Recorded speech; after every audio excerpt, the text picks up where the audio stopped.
Hello tout le monde, on espère que ça joue, on est content de vous retrouver pour un nouveau podcast Jonas et moi. Dans cette vidéo, qui dit nouvelle année, dit tradition oblige, Jonas et moi avons l'intention de vous proposer à nouveau, comme chaque début d'année, notre top 5 personnel des meilleures montres à acheter en 2026 pour débuter l'horlogerie. Donc ça sera un top 5, vous le verrez, on a essayé d'inclure un maximum de montres originales que Jonas et moi avons eu l'opportunité de tester, d'essayer, et puis qu'on apprécie et qu'on vous recommande chaudement si vous débutez l'horlogerie ou vous avez envie tout simplement de continuer l'horlogerie avec un budget assez tranquille. Et pour celles et ceux qui nous connaissent peut-être pas encore complètement, ou en tout cas c'est un petit rappel, Alexis et moi sommes deux créateurs de contenu et passionnés dans l'horlogerie, ça fait maintenant 6 ans qu'on œuvre à cela, donc on connaît quand même un petit rayon, c'est plutôt cool, et en dehors de ça, on est vendeur de montres vintage sur notre propre site internet, watchart.com, comme d'habitude quand on vous donne des liens, vous les retrouverez en description, et si vous avez envie de continuer à parfaire votre passion horlogère, à discuter de tout ça et pourquoi pas peut-être revenir un peu sur notre top 5 pour ajouter un peu votre sélection à vous et en discuter, on a des lives sur Twitch toutes les semaines, on plusieurs live fois par semaine, plusieurs heures par semaine, donc encore une fois le lien Twitch sera dans la description et puis si vous avez envie de discuter tout le temps et puis partager en permanence ce que vous avez découvert même à 2h du matin, rendez-vous sur notre canal Discord, notre serveur Discord que vous retrouverez aussi dans la description. Exactement. Bon, on débute le premier top avec la première montre, donc c'est pas classé, le classement est purement aléatoire. Oui. Un peu d'instinct, quoi. Oui, voilà, c'est même pas par ordre de prix, c'est même pas par ordre de préférence, on l'a fait effectivement par instinct, alors peut-être que du coup c'est notre cerveau qui parle à notre place inconsciemment et c'est les montres qu'on préfère. Bon, on va commencer par la première. Ça, c'est une montre qui revient très régulièrement depuis maintenant quelques années dans notre top 5 des meilleures montres pour... avec cette montre, quoi. Enfin, je veux dire, la chaîne YouTube est née pratiquement avec cette montre. Ouais, pas tout à fait. Je crois que c'est en 2021 ou 2022 qu'elle était apparue. Donc, on parle bien de la Tissot PRX, Tissot a fait un énorme coup, justement, je crois que c'était 2021 ou 2022 quand ils l'ont sorti. Depuis, ils ne font que sans cesse la répéter, la décliner, lui mettre des itérations pour forcément essayer de surfer sur ce succès énorme. Et il faut admettre que là, en 2025, c'était plutôt la fin de l'année pour le coup. Donc c'est une actualité assez récente. Ils sont venus avec un modèle de PRX qui, cette fois-ci, change pas mal quand même et représente un bon équilibre. Si vous n'étiez pas forcément fan des modèles 35 mm qui était vraiment le petit diamètre de la PRX ou au contraire le diamètre plus standard, en tout cas eux c'est comme ça qu'ils le voyaient, le 40 mm qui est toujours disponible bien sûr au catalogue de Tissot, mais là ils viennent avec une toute nouvelle PRX, la 38 mm, mais c'est pas tout parce que le diamètre est cool, c'est un entre-deux, ça plaira à plus de monde. Le 38 mm, je pense qu'ils ont écouté la clientèle et la communauté qui cherchait, parce qu'on est sur une montre à bracelet intégré, donc on est sur une montre qui quand même avec son bracelet, la forme de la boîte est assez imposante et beaucoup de gens se sont plaints de pas y trouver leur compte entre le 35 et le 40. Ouais, c'est ça. Et ils sont arrivés en 38, mais comme tu disais, ils sont pas arrêtés là et ils ont apporté le matériau qu'on adore, Alexis et moi, soit le titane. C'est ça, un métal qui va avoir la particularité technique d'être extrêmement léger, donc c'est l'avantage d'une montre comme ça, full métal, a aussi bien le bracelet, la tête de montre, etc. Il n'y a pas forcément de bracelet cuir pour la PRX, donc l'avantage du titane, c'est que une fois la montre équipée au poignet bien réglée, elle va se laisser oublier finalement en quelques minutes. Une centaine de grammes. Pour celles et ceux, peut-être vous qui nous regardez dans cette vidéo, qui nous découvrez, vous n'avez peut-être pas forcément l'habitude, vous n'avez peut-être même jamais porté une montre en titane, on vous invite vraiment une fois à aller en boutique Tissot ou dans un revendeur Tissot, l'essayer, la mettre au poignet de cette version titane, vous verrez, c'est très surprenant, c'est assez troublant et quand on en possède une, Jonas et moi savons de quoi on parle, c'est effectivement extrêmement agréable. Et le titane, en plus de cette légèreté assez cool, assez agréable au quotidien, c'est surtout un métal qui possède sa propre teinte, son propre esthétique, et faut admettre que pour la PRX, avec ce fameux bracelet intégré, donc ce style typique des années 70, un peu sport chic comme ça, le titane ça va bien, ça ajoute une belle teinte. Et on a tendance à chaque fois la recommander dans le top 5, puisqu'en plus de ça, elle est équipée d'un mouvement qui a assez révolutionné l'horlogerie ces dernières années, nombreuses années, qui, vous le savez, Tissot fait partie du grand Swatch Group, donc ont l'avantage de travailler beaucoup avec un fabricant de mouvements qui appartient au Swatch Group, soit ETA, et ils utilisent le fameux Powermatic 80 qui est un calibre, donc comme son nom l'indique, avec 80 heures de réserve de marche à remontage automatique. Donc il faut quand même l'avouer que pour un prix de moins de 800 francs, soit 795 francs suisses, on a une montre avec en plus de ça un cadran qui est un peu gaufré, extrêmement travaillé, des aiguilles, des index appliqués. Tout à fait. Enfin voilà, il y a un guichet date, il y a la gros date, boulot sur cette montre. Il y a un gros travail, et l'avantage c'est que si vous aimez quand même la PRX, mais que là en l'occurrence cette version titane, automatique qui puisait, bref le prix, je sais pas, il y a peut-être quelque chose qui vous convient pas, les versions quartz potentiellement restent disponibles, elles seront moins chères. Donc voilà, l'avantage c'est que la PRX, qu'importe la référence, ça reste une extraordinaire montre pour débuter l'horlogerie. Mais là c'est vrai qu'en 2025 il y a eu cette nouveauté en titane. Ça, c'est le summum de la PRX. C'était l'occasion d'en parler. C'est pour débuter plus. Exact. Et si on passe à notre top 2, là, on a été vraiment dans une manufacture qui nous... c'est la première fois qu'on l'ajoute déjà dans notre top 5. Oui, c'est vrai. C'est une manufacture qui a un petit peu rythmé la fin de notre année 2025 l'année passée. Tout à fait. Et nous, on a eu un énorme coup de cœur. C'est la manufacture Mido. Encore une fois, on reste dans le Swatch Group. Mais on n'a pas fait le choix de la Multifort TV Big Date. On aurait pu. Ce qui aurait pu, parce qu'effectivement, l'entrée de gamme pour la Multifort TV Big Date qui est doté de la complication Big Date, ce qu'aurait fait effectivement une très bonne première montre. 1100, quelque chose comme ça. 1070 pour vraiment l'entrée de gamme avec bracelet caoutchouc. Hey, santé. 1070 pour les versions bracelet caoutchouc. Donc on reste sur une montre qui... on dépasse la barre symbolique des 1000 francs, donc peut-être qu'on est un peu élevé pour une première montre. Non, là on est venu effectivement avec un modèle peut-être moins connu chez Mido, la Commander, qui est effectivement connue pour être l'entrée de gamme chez Mido. Alors là, en plus de ça, on n'a pas pris la version classique, un peu vintage, avec un cadran soleillé, silver, etc. Là, on a choisi de partir sur une version qui propose encore aujourd'hui au catalogue, une version un peu plus particulière. Ils l'appellent la Pixel, tout simplement pour ce cadran un peu arc-en-ciel, doté de petits cubes comme ça, de petits carrés. Bleu, violet, voilà, c'est ça, avec donc, plusieurs teintes. C'est cool parce que ça fait un petit peu rappel à la TV Big Date, ce côté TV, ce côté un petit peu années 60, 70, etc. Là, pareil, on a un bel hommage un petit peu à la technologie vintage. Moi, j'aime beaucoup. Et elle partage un point commun avec notre top 1, soit la Tissot PRX Powermatic 80. C'est un calibre, de nouveau, de chez ETA, puisqu'encore une fois, on vous le rappelle, ça fait partie du même groupe. Et on a un calibre à remontage automatique avec 80 heures de réserve de marche. Donc on a encore quelque chose de très cossu. Si vous avez envie de débuter l'horlogerie et que vous avez envie d'être un peu tranquille avec votre montre, la poser par exemple le vendredi soir et pouvoir la remettre le lundi matin, et les 80 heures de réserve de marche prennent tout leur sens. C'est ça. Et c'est quand même un confort qui est non négociable par moment pour certains. C'est une bonne alternative à la PRX si vous cherchez une autre marque, alors encore une fois appartenant au Swatch Group, haute design, haute référence esthétique. On n'est pas du tout sur la même chose que la PRX, bien qu'on peut retrouver ce côté maille milanaise, une montre qui ne possède pas de corne, donc c'est juste un rond avec un bracelet qui semble sortir comme ça de ce rond. C'est assez harmonieux, c'est assez esthétique, ça change. C'est l'occasion de posséder à son poignet une montre qui changera de la PRX, parce que c'est peut-être son seul défaut à la PRX, c'est qu'elle est énormément portée. Complètement. Voilà, là c'est Mido. Un tout petit peu plus original. Un petit peu plus original, c'est ça. Ça change un petit peu des sentiers battus. Et cette montre, vous pouvez la trouver à 740 francs suisses. Et encore une fois, si vous n'avez pas forcément envie de partir sur l'extravagance que peut être ce cadran un peu pixelisé, vous pouvez retrouver une version, on va dire, un peu plus standard, avec un cadran un petit peu plus sobre, un peu plus uni. Pourquoi pas? En tout cas, chez Mido, si vous voulez débuter l'horlogerie, vous avez de quoi faire. Et vous avez de quoi trouver un peu votre bonheur. Mais nous, on a fait le choix de cette Commander 1959 Pixel qui, franchement...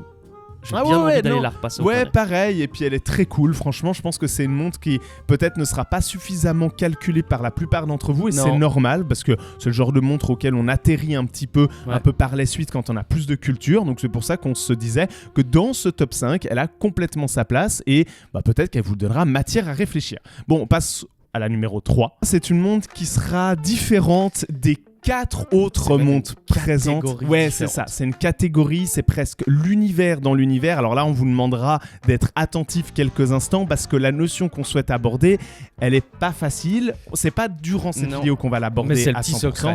Vous savez, comme cette fameuse sauce un peu d'une grande marque avec un M sur les sandwichs, bah typiquement là, c'est un peu pareil. On a envie de vous partager les fameux secrets de toute amatrice ou amateur de montres vont mettre un peu de temps à découvrir. Ouais, et ça. Nous, on a la chance de l'avoir expérimenté, on a la chance d'avoir les 2 pieds dedans. Ouais. Et cette 3e sélection, la 3e montre qu'on a choisie, est plus généralement l'univers du vintage. C'est ça, exactement. En fait, il faut savoir que si vous débutez l'horlogerie, que vous avez l'intention d'acheter votre première montre qui vaudra quelques centaines d'euros ou de francs suisses, éventuellement jusqu'à la barre symbolique environ des 1000 francs, nous c'est ce qu'on a tendance à conseiller quand il s'agit d'un premier achat horloger un petit peu typé luxe, voilà, exactement, ou que c'est votre 2e montre et que vous avez envie de remettre un petit peu le pas dans cet univers assez fascinant, bah, comme l'a dit Jonas, c'est vrai qu'il existe un secret très peu connu que la très très grande majorité des personnes qui débutent ou qui sont néophytes dans cet univers ne vont absolument pas prendre en compte, et c'est tout à fait normal. Un univers, on y est passé. Voilà, c'est un univers assez effrayant qui peut faire poser énormément de questions et qu'on n'a pas tendance tellement à calculer jusqu'au jour où les années passent, on se fait notre culture, on regarde des vidéos YouTube. Voilà, et on se dit bah en fait le vintage c'est juste absolument incroyable. Comment j'ai fait pour passer autant d'années sans acheter du vintage et acheter autant de montres neuves? Ça veut pas dire que les 4 autres montres de ce classement n'ont pas leur place, ça veut juste dire que là on est sur vraiment le tips ultime, et si après ce petit passage de la vidéo vous serez sensible à cet univers là, il y a matière de faire un bond en culture assez énorme d'un coup. Ouais, et puis pour cette 3e position, on a fait le choix de sélectionner une montre. C'est ça. Mais vous le verrez, il y a 2-3 autres alternatives, on vous les proposera à l'écran, mais une montre qui pour nous représente le parfait début d'une montre vintage, puisqu'elle est, comme on considère, new old stock. C'est ça. Donc c'est un terme assez intéressant. Alors cette montre, c'est la Berrios GT Vintage. C'est une montre suisse made des années 70. Et new old stock, ça veut dire quoi? Ça veut dire neuf de stock. Ça veut dire qu'à la fois, vous allez débuter votre aventure, ou bien comme Alexis le disait, avoir une 2e ou une 3e très belle montre pour un prix d'environ 300 francs suisses, 300 euros, avec une montre vintage des années 70, donc avec tous les avantages qu'Alexis vous expliquera tout à l'heure.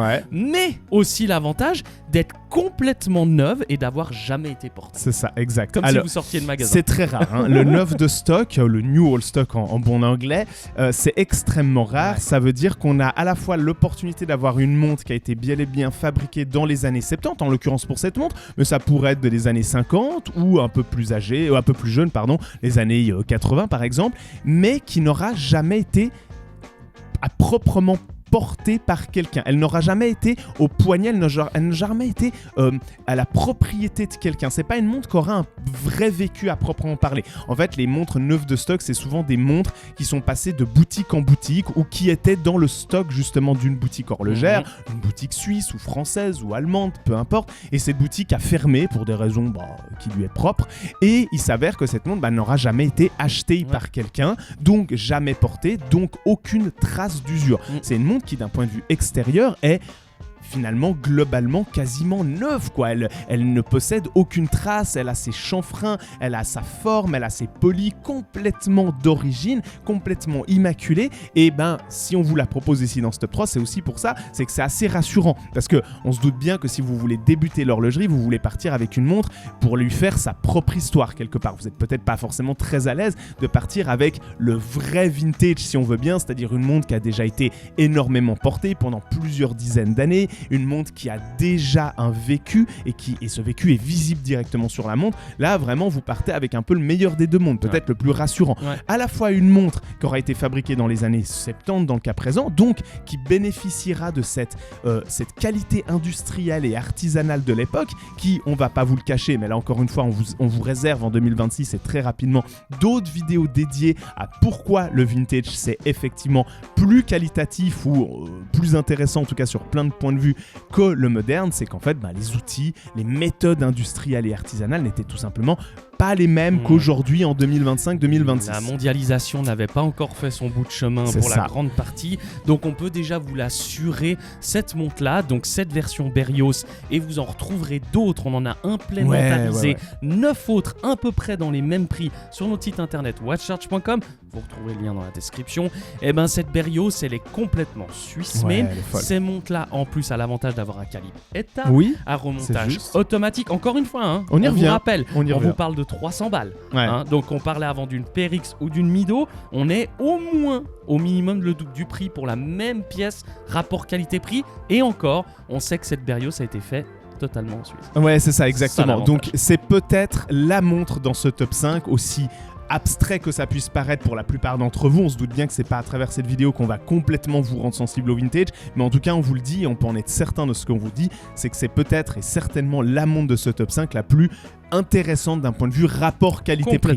Elle a une qualité absolument incroyable comme vous l'a dit Jonas, et son prix c'est probablement la moins chère, ou en tout cas l'une des moins chères de ce top. Donc si vous avez envie d'une montre marquée typée montre de plongée, avec une gravure au fond de boîte, avec une lunette unidirectionnelle, avec de la patine sur le cadran, avec des index appliqués, avec une étanchéité de base de 400 feet. On vous le rappelle, sur les montres vintage, malheureusement elles ne sont plus complètement étanches. Eh ben c'est le moment d'aller faire un tour sur notre site, et là on va passer à la pièce numéro 4. Alors là, ils en ont vendu des cartons, je peux te dire, mais c'est même plus des cartons, c'est des camions. C'est même plus des camions, c'est des Airbus. Oui, là c'est pareil, un petit peu comme la PRX. La 4e montre de ce top est une montre qui revient très régulièrement sur nos top 5 des meilleures montres pour débuter l'horlogerie.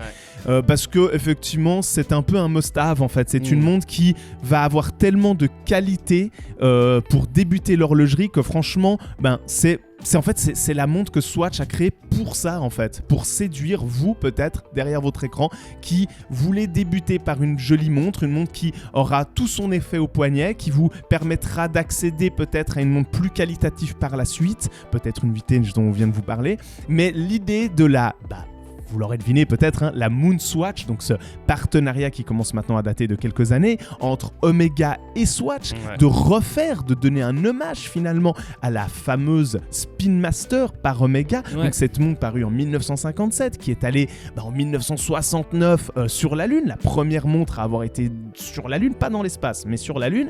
C'est vraiment une montre hyper iconique, hyper légendaire pour ce qui est de la Spin Master. Swatch a décidé de la décliner dans sa version bio-céramique, donc ce fameux matériel un petit peu composite que Swatch a le talent de savoir faire.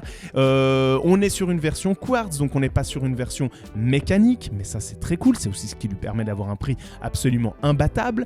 Bref, c'est une montre on est chronographe, sorti surtout de l'esprit de chez Swatch. C'est ça. Et c'est ça qu'on kiffe beaucoup, parce que si vous avez la chance une fois de vous rendre à Bienne, Swatch a fait un magnifique musée, très cool. Et on retrouve en fait l'esprit extrêmement créatif de chez Swatch. Et il faut pas oublier une chose, et on est peut-être là un petit peu en tant que deux petits yaourts suisses à vous le rappeler, c'est que Swatch a quand même permis à la Suisse, fut un temps, une fois la crise du quartz plutôt bien installée, à retrouver un peu de sa superbe, et à savoir que l'horlogerie en est là maintenant grâce à Monsieur Hayek qui a créé Swatch, et pour nous ça résonne beaucoup. Je pense que Flic Flag, vous avez déjà dû entendre parler. Je pense que la System 51, ça peut vous dire quelque chose, le remontage automatique de chez Swatch, et cette Moon Swatch, je crois, s'est imposée comme ces 20 dernières années comme étant le modèle le plus iconique de chez Swatch. Donc si vous ferez le choix d'une Moon Swatch pour votre première montre pour débuter l'horlogerie, vous aurez totalement raison, c'est des montres hyper originales. En plus de posséder finalement une forme d'hommage à la Spin Master, vous possédez une Swatch, et comme l'a dit Jonas, ça reste une manufacture suisse à qui on doit énormément, et en matière de créativité, faut admettre que c'est simplement, je pense, les meilleurs en horlogerie. C'est les plus originaux, c'est ceux qui savent le plus jouer avec cette notion de garde-temps. C'est Swatch, c'est cool. Et c'est trop bien. Donc 300 francs pour obtenir une Moon Swatch. N'hésitez pas à aller checker leur site internet, parce qu'ils sortent régulièrement des éditions particulières pour telle ou telle phase de lune, pleine lune. Et puis ils ont même sorti tout dernièrement des nouveaux bracelets caoutchouc pour remplacer leur velcro qui, je dois l'avouer, n'était pas top tip top. Non. Je vais peut-être aller du reste dans une boutique Swatch pour aller m'en prendre un. Enfin bref, on verra. Et on passe à la dernière version de ce top 5. C'est une version qui, toi, t'as particulièrement touché puisque t'es assez fan de Dress Watch. C'est vrai. C'est la Raymond Weil. C'est ça.